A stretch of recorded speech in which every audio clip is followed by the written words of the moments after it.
Menjelang Idul Fitri 1443 Hijriah, kargo terpantau menumpuk di Bandara Internasional Sultan Hasanuddin Makassar.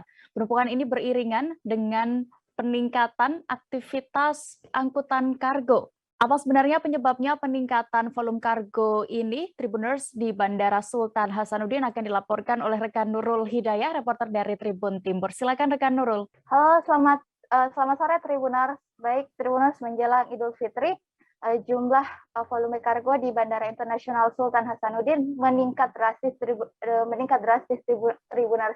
Dari hasil wawancara kami bersama dengan Cargo Services Supervisor yang mengatakan bahwa hal ini dikarenakan dua faktor. Yang pertama karena meningkatnya minat belanja online masyarakat menjelang Ramadan nanti, dan juga yang kedua adanya kegiatan ekspor di daerah barat maupun timur Tribuners. Nah, tak hanya itu, Tribuners tercatat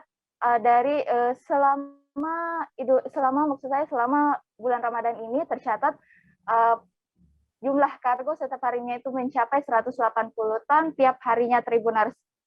Nah, sementara itu untuk tak hanya kargo Tribuners, peningkatan juga terjadi di pergerakan penumpang, di mana ini setiap harinya mencapai 22.000, dan ini meningkat jika dibandingkan dengan periode sebelumnya itu meningkat 20% Tribuners. Dan dari wawancara kami juga itu dikatakan bahwa ini diprediksi peningkatan kargo maupun penumpang ini akan terjadi hingga H-2 Idul Fitri nanti, di mana diprediksi kargo akan mencapai lebih dari 1.000 ton, sementara untuk jumlah penumpang sendiri ini bisa lebih dari 30.000 penumpang tiap harinya Tribuners.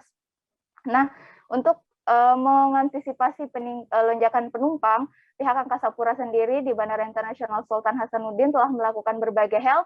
Yang pertama adalah memperketat aturan protokol kesehatan di area bandara, dan yang kedua adalah mendirikan posko pantauan arus mudik di Bandara Internasional Sultan Hasanuddin. Dan perlu diketahui Tribuners, saat ini masyarakat yang hendak melakukan perjalanan udara itu yang pertama harus melengkapi vaksin booster, agar mereka tidak perlu lagi untuk menunjukkan hasil tes PCR maupun antigen untuk melakukan perjalanan mudik ini Tribuners.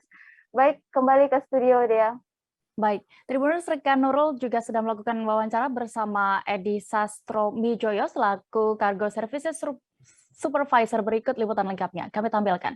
Untuk yang berangkat,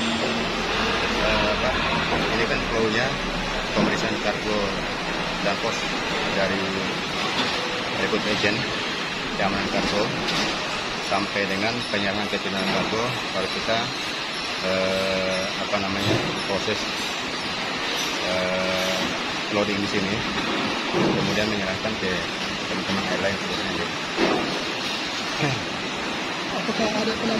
Apakah ada peningkatan, Pak? Ada, dibandingkan dengan 2021. Sekarang kita kenaikan sekitar 13,5% dari 8 dibandingkan dengan 2021. Pemicu kenaikan sendiri Pak, apa sih Pak? Pemicu kenaikan relatif, Pak. Kebetulan kan ya sekarang kan rata-rata online yang Genko itu rata-rata online. Kemudian juga ada pengiriman hasil laut juga itu barang berangkatnya.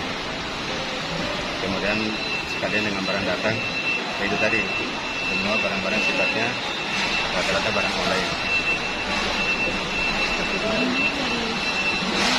Ya. Tujuan kalau yang keluar dari sini rata-rata yang ke timur, ke barat, semua rutin.